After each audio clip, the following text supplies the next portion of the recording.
inflatable airbed muna ang gagamitin namin dito sa bago naming kwarto. So samahan nyo kami ngayon guys mag-unboxing ng airbed for today's video.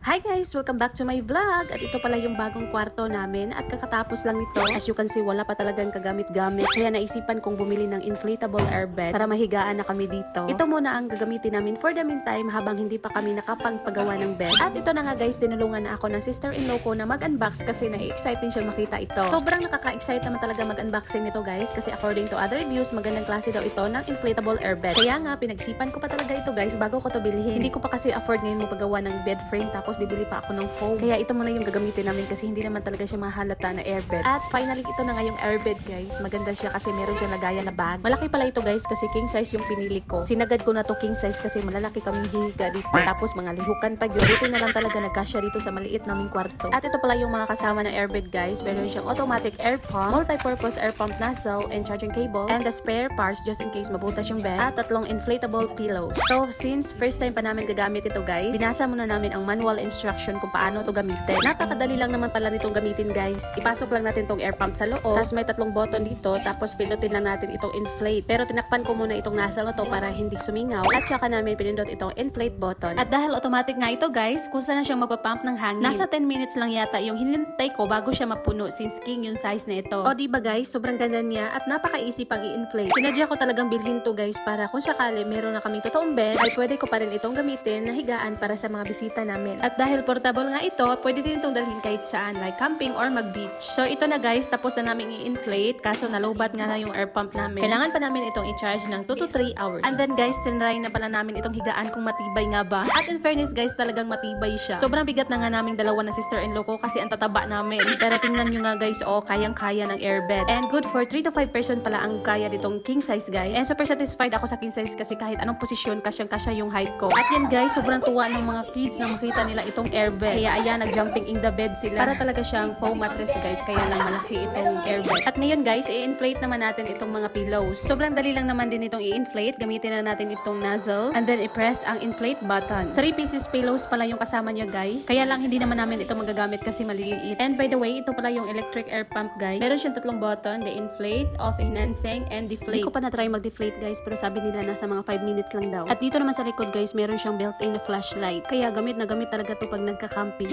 Sulit na sulit talaga at masasabi kong ito na yung pinaka-the best airbed. Ang ganda ng color at ang ganda pa ng quality. Kaya kung bet mo rin ang ganitong airbed guys, mag-check out ka na!